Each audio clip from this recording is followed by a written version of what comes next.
to kick off a few songs. We're going to kick off times like 2:30, so we're going to just give you 2 or 3 songs just to go out to entertainment until we do that, and then we'll get Karen up to cocktail. O sí, sí, no le puedo decir igual.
Discussing a few weeks ago the idea of having an event today, it was all based on showing a wee bit of solidarity with the anti-bedroom tax campaigns in England and Wales.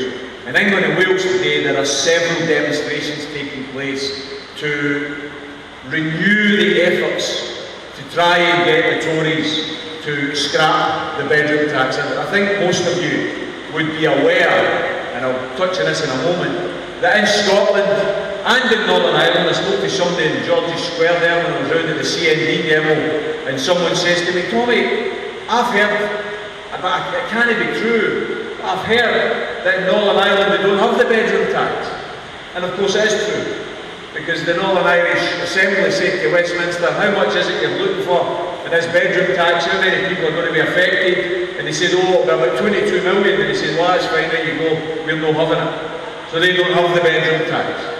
The truth is, if you read today's Daily Record, if you listen to the debates that have been taking place over the last few weeks in the Scottish Parliament, but it's highlighted particularly in today's Daily Record, the Minister for Housing, SNP Minister for Housing, Maggie Burgess, went yesterday to the leaders of all of the local authorities in Scotland, and there was no ifs, and there was no buts.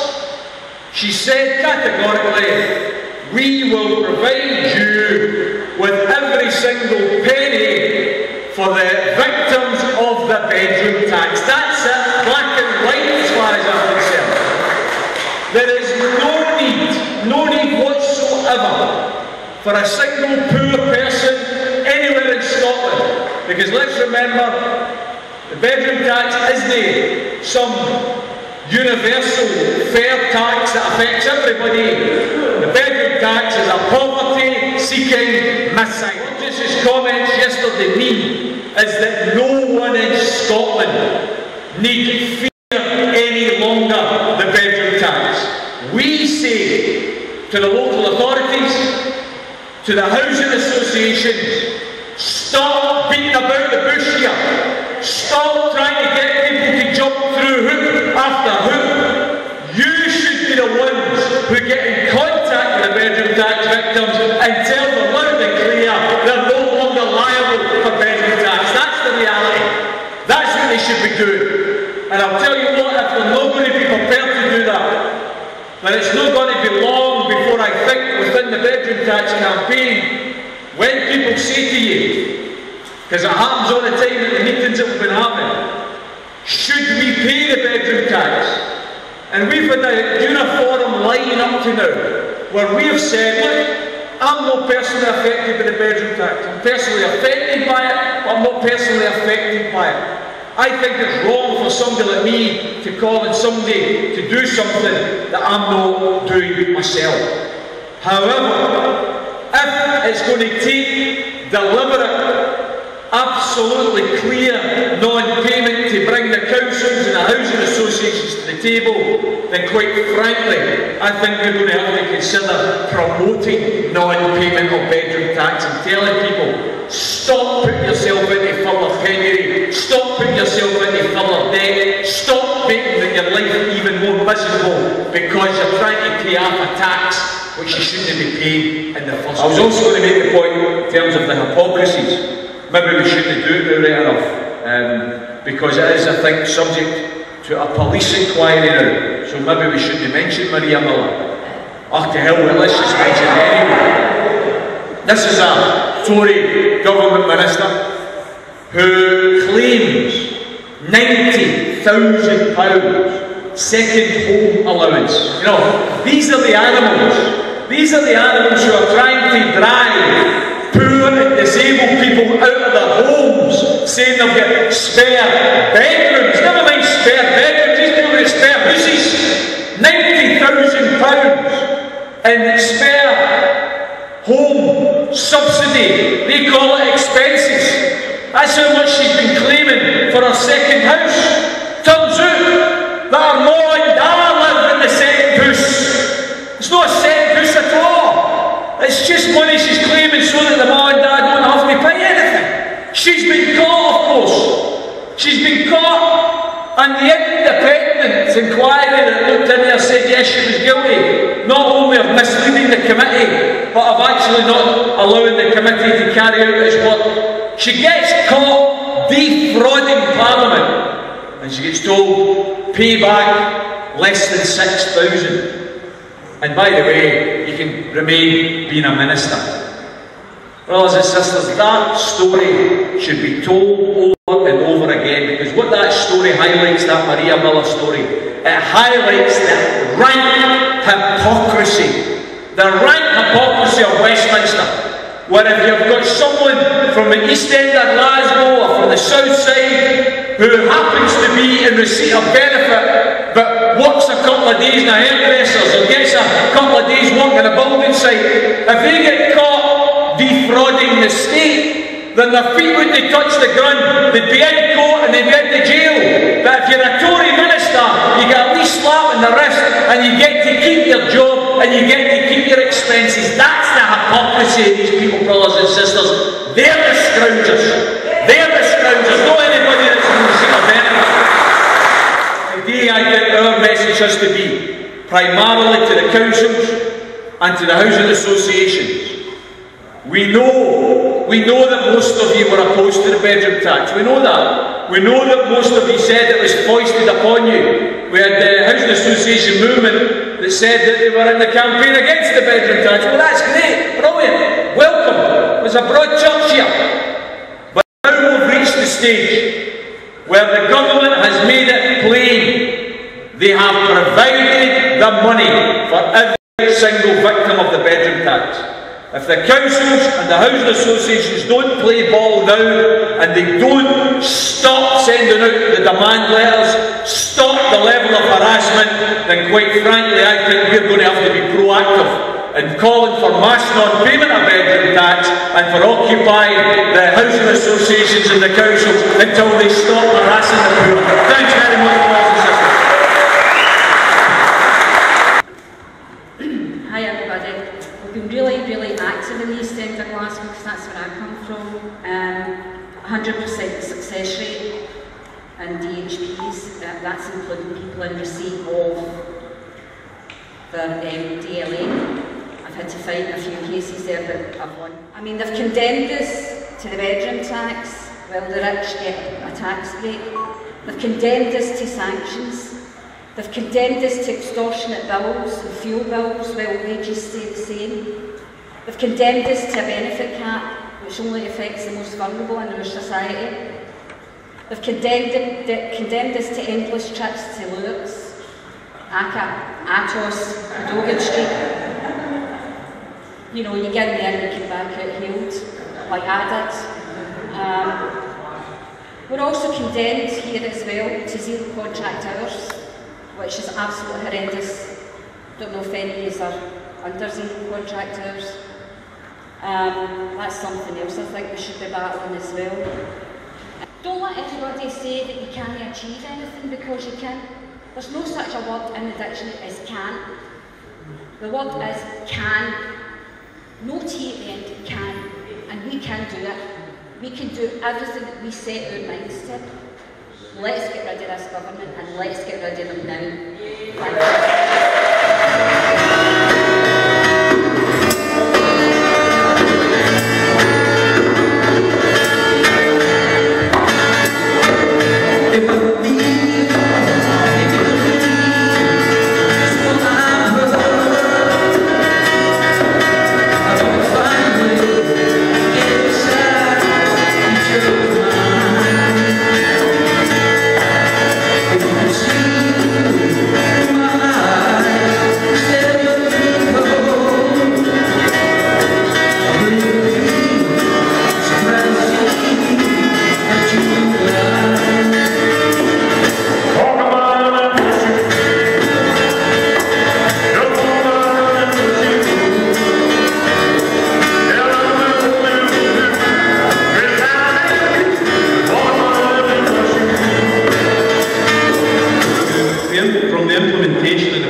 to see grassroots campaigners growing and building within their areas, and you can see with the pressure that will put on councils, Scottish Government, etc., the amount of victories we've had here, that the Scottish Government should find the money to mitigate the effects of the bedroom tax.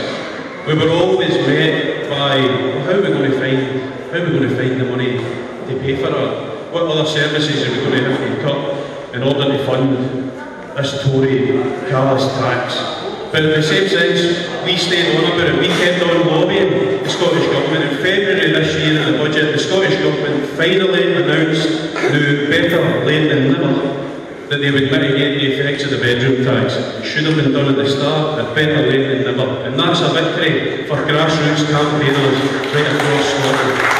And in Barclay, last week there, and we found out from victims of the bedroom tax in Barclay that some of them were getting refused discretionary housing payments because they were affected, because they were in receipt of disability living allowance. Now, I don't know about you, but we thought that was discriminating against disabled people. You can't get discretionary housing payment because you're on disability living allowance. So, as a result of that, when the bedroom tax in Barclay started campaigning and started condemning Inverclyde Council are discriminating against disabled people. And right away, at the Policy and Resources Committee, an emergency motion was fired in right away, and disability living allowance, lo and behold, is no longer taken into consideration. The way we need to tackle this and look at it, no more talking about discretionary housing payments. That was something that we thought was the only way that the money could get to the tenants. What we need to be saying to the councils now is stop charging people for bedroom tax, stop charging them altogether and claim the money from the Scottish Government. That's how you basically mitigate the effects of the bedroom tax. I mean, if we think about discretionary housing payments, that issue is flawed with the fact that there's a cap on it. There's a cap that councils legally, they say they can't go above, which means the full mitigation of the bedroom tax can't get to the tenants. So again, just to reiterate that we need to say to the councils, stop charging the tenants now. No more bedroom tax in Scotland. Thanks.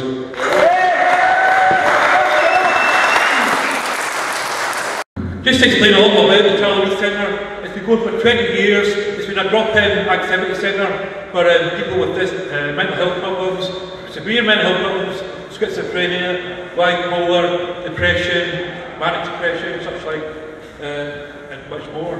And now, it's been going for 20 years, and in September last year, they withdrew our Black Bloc grant, and when we found out the campaigns against that, and in some way we won, that they're going to keep the people administrators are now supporting MIND, used to be National Schizophrenic Fellowship, and they're planning to keep us open, but in the meantime we have lost about 200 or so members, and they are without social support, and we're campaigning to get our block grant back.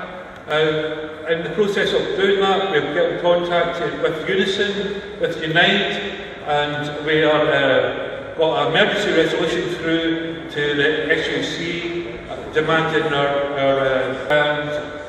in this process we've also reached out to other sectors in Glasgow who are under attack, and we have joined with called the Glasgow Care Crisis Committee. We started a website called the GlasgowCareCrisis.com, and we've got 3 or 4 posts already. We've got a draft leaflet we want to put out, and we want to have a procession on May Day. We want to have a conference with all these people, the most vulnerable in Glasgow, together to make a noise, let the press know, and we want to take legal actions where we can, and we want as much support from people in Scotland, because we are shedding a light for the whole of Scotland to go, because everybody's looking at Glasgow, and the way SDS is going in Glasgow will be a beacon to the way councils go everywhere in Scotland. So we've got to take a lead, a strong lead, and for the whole of Scotland. Thank you very much. Black Triangle was established to galvanise opposition to the current attack on the fundamental human rights of disabled people by the UK government. We're a mixed bunch. We're made up of disabled individuals, carers, health professionals, academics, and others just bloody nuisances like myself, you know, who are disgusted with the ideological attack by the government and the media, and I am sick to death of being labelled as a scrounger and a skiver. The name Black Triangle was used because it was the symbol that was used by the Nazis to identify disabled folk, the same way as the yellow star was used to identify a Jewish person, and a red triangle for a political enemy. I want a t-shirt with a black and a red triangle. Some of you Addy folk get it organised. The work capability assessment, I know there's a lot of people in here, but I'll know all about that. It's a crude tick box system that echoes the punch card system that was developed by IBM and was used by the Nazis to send 100,000 disabled Germans to the gas chambers before they even started on the Jewish community in 1930s Germany. And I do actually think it's quite scary, the resemblance that the Atos assessment is. 10,600 people have died because of the condemned government's decision to make poor folk pay for the bankers' mistakes. I'm only going to talk about one case. A woman who had long-term mental health issues was found fit for work by Atos, and unfortunately, very sadly, that sister committed suicide. The Mental Welfare Commission for Scotland have concluded, they have studied her case, and they have concluded that the work capability assessment process and the subsequent denial of employment and support allowance was at least a major factor in her decision to take her own life. Glasgow Against Atos are still picketing outside Cadogan Street once a month. You find us on Facebook, come and join us, you know. Because the war on welfare continues, and therefore we must not allow them to divide us, and we must continue to fight for a welfare system that protects and enables disabled folk, allowing them to be positive members of society. You'll find Black Triangle and Glasgow Against Atos on Facebook. I'd encourage you to like the page and get involved. Black Triangle's motto is disabled people fighting for their rights and custodians of their past. Thanks for listening. So just before I get done, can I remind you all, there's a really good public meeting happening in Castlemilk on Monday night. A guy called David Webster is going to be speaking along with others, so if you can make it along, come join us. On the 500 bedroom tax campaign in Fife last year in March, a whole group of us started the campaign, and as usual the bedroom tax is why 80% of people affected to have a disability one way or another. In the campaign group, 9 of the 10 original members had a disability. So it's really to say, a group of disabled people, we've managed to do quite a bit in Fife. We try to keep a conference with everybody else. We're not there yet. We still have a computer outstanding. And we're hoping that some of the cases will be listened to, like the Bolton case was at the upper tribunal. And we understand that it should be case law. If my council says, no, our lawyers say we can't, so I have to wait.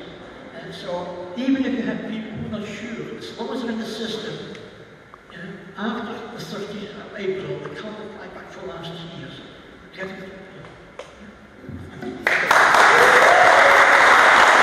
Demonstrations happen today in more than 20 different cities and towns around England and Wales. And it's very important to recognise what one of the top demands was at those demonstrations. It was, we want what the Scots got. We have to stop all the cuts, all the attacks, all the austerity. We have to beat all that. So 10th of May, Unite the Resistance Conference, and tomorrow we're going to tackle racism in a way that racism has not been tackled before in the history of Scotland. Now that sounds quite dramatic, but it's actually a fact. Tomorrow will be the first celebration, march and rally for International Roma Day ever in Scotland. If you're at all able to do so, come to Govan Hill Park at 10:30 tomorrow morning. You'll see the Roma people, the Eastern European people, and many of ourselves there stood in solidarity together against racism, against the Tories, against any attacks on housing and benefits. We want jobs, services, equality, and a better future. Too long, this has already been a long meeting. I was involved in the Anti-Bedroom Tax Federation from the start, but I wasn't here when the victory was announced. I was in the US, working to campaign for $15 an hour. But even though I was thousands of miles away, I was able to see the impact of that announcement. Because people in America saw that, the pictures on Facebook, they saw the announcement in the media, and I was in Seattle at the time, but when I went to New York and Philadelphia, and there were working class people, workers, young people, but also people who are on welfare in the US as well, who were talking about the bedroom tax being defeated and some more things, because nobody's actually mentioned it today, but the support of Glasgow Unison has been absolutely fantastic for this campaign. And don't forget, Unison. Every time we went to the office, they gave us leaflets. Every time we wanted help organising a meeting, they were there. Let me finish by saying this, because don't forget the bedroom tax was an attack on social housing. They brought in the bedroom tax to try and make the councils go bankrupt and lose their housing stock and the housing associations as well. So this is a victory in terms of a defence of social housing. But we need to demand more social housing. We need to call for mass building programmes of council housing, and the housing should be under the control of ordinary people, because one of the lessons of this campaign has been that some of these housing associations are unaccountable to their tenants, and tenants should have the right over the control of the housing stock. And I think it also exposes the nature of the society that we live in. That this pernicious tax was brought in where the poorest in society have to pay for the lifestyles and the wealth of the rich in society. And I think one of the things that's happened with this campaign is that people have been politicised, particularly working class women in the schemes have come to the fore in this campaign. But what it shows is that working class people organised together can make a difference. And we're powerful enough not just to defeat the cuts and the tax, like the bedroom tax, but we're powerful enough to change society. And I think we're powerful enough as well to organise for a fundamental change where there wouldn't be a bedroom tax, where there wouldn't be cuts, where there wouldn't be austerity, and that means a socialist society. Thanks very much.